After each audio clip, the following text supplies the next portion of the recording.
this is Chioma Isiadinso, CEO of Expertus.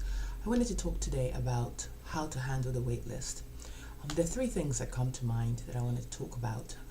The first is, as discouraging as it can be to find out you're on the waitlist, there is still hope. The key thing to do is really to find out the policy. Every school varies in terms of how they feel about waitlisted students sending additional information. So if you happen to be waitlisted for the booth program, you could take advantage of their new option where you can send a 90-second video of yourself. And with doing that, you want to be strategic. You want to know, what's missing about your story, about your brand. What have you not shared about yourself that is actually interesting, or you may not have thought was interesting, that you realize after talking to people who are experts in the field of admissions that you can actually highlight.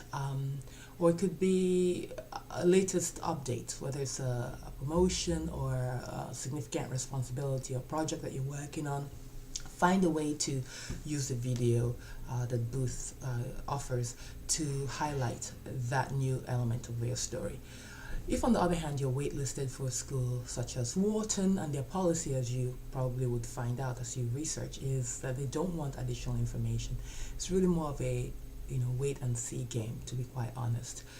And then in the middle are schools like Harvard Business School that says, look, use your judgment. My advice to you, if you were waitlisted at Harvard, is certainly to look at your application from every aspect of it, and look at where the holes may have been, and then look at people in your network who are part of the school, who have worked with you. There has to be some kind of internal connection there, and if they can then speak to aspects of you that you haven't had a chance to offer in your application, perhaps they can write one letter or email to the Director of Admissions, D. Leopold, and make a case for what is unique and incredible about you.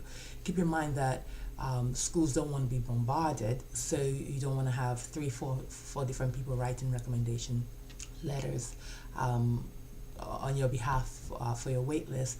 But if there's an exceptional situation that whether it's like a very senior person who's an alum of HBS who really happens to know you quite well, all of these factors can actually help if handled carefully.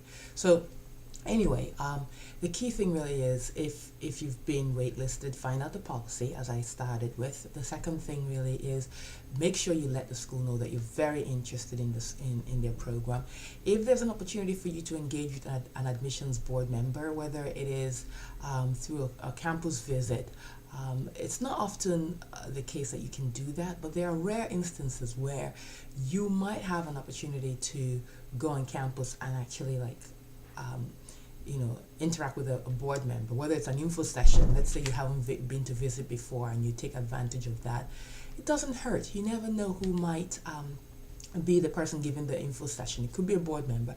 And people remember exceptional individuals. So if you were able to spend a few minutes with them, I'm not proposing that you should go solely with that intention that you're going to meet a board member, but there is a possibility that you could, and you could leave a very positive impression, which could potentially, when they are looking at two candidates of equal footing, that extra data that someone has about you could actually be the deciding factor. So if you haven't visited a school and it's not completely out of the way, definitely do so. And then finally, I would say take advantage of being prepared. So have a plan B, in case the waitlist doesn't come through. Make sure that you don't put all your eggs in one basket.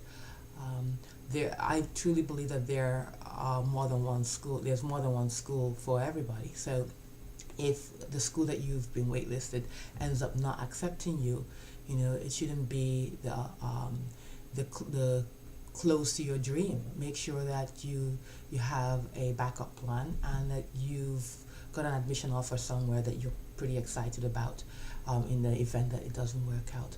But in any case, as long as you're still waitlisted, you're still in the running, don't give up. Stay positive, if there are GMAT holes, or weaknesses, try to retake. For a lot of schools, they may not be willing to take that additional score, but some schools might. So you just really need to hone in on each of the schools to look at what their policy is and be prepared.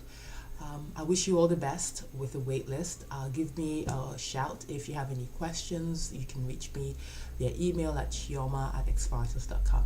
I wish you all the best. Take care. Bye.